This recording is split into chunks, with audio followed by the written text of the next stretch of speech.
काळ्या मण्याची पोत, कपाळावर भलं मोठं कुंकू आणि हातात हात भरून बांगड्या वापरीत असे. ती अतिशय नम्र, समजूतदार, पतिसेवेत राहणारी माऊली होती.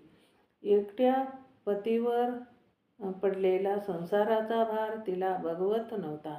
म्हणून रानात शेण गोळा करणं, ते घरी आणणं, त्यांच्या गवऱ्या थापणं, त्या वाळवणं आणि विकून संसाराला हातभार लावीत होती.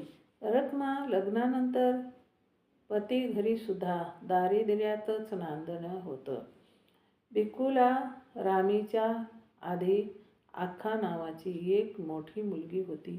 तिला दापोली येथं दानोलीकरांच्या घरी दिलं होतं. बालपणीच तिचं लग्न झालं होतं. रामी आता 2 वर्षाची झाली होती. तिच्या लाडीक बोलण्यानं गावात वेगळाच गोडवा निर्माण होत होता.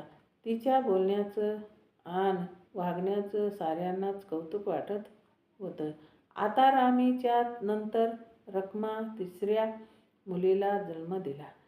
तिचं नाव गौरा ठेवण्यात आलं. त्यावेळी रखमाचा भाऊ गोविंदपूरकर मुंबईवरून आला होता. भाऊ आल्याचं पाहून रखमाला अतिशय आनंद झाला होता.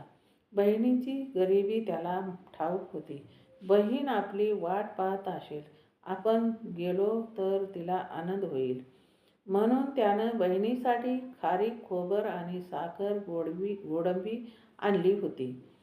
मामा मामा म्हणत बाळ रामी त्याच्या मांडीवर जाऊन बसली. गोविंदपूरकर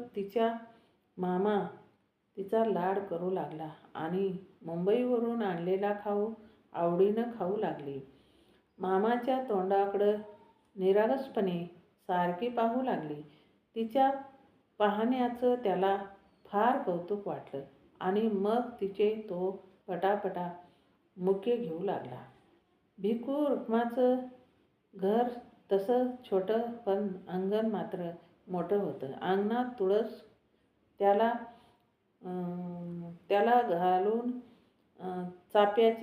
लागून चाफ्याच्या फुलाचं झाड, कण्हेरीच्या फुलाचं झाड होतं.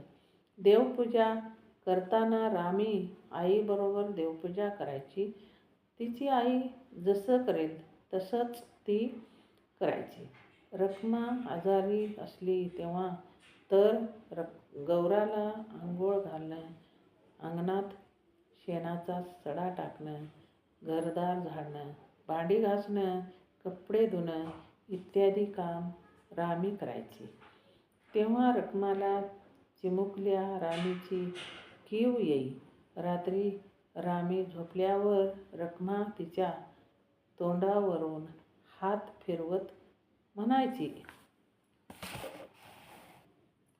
जय भीम. शेअर करा, लाईक करा. माझं चॅनल बुद्धपाठ आहे. ही रमाई मी वाचते. आवडली तर सबस्क्राईब करा. माझं चॅनल बुद्धपाठ आहे.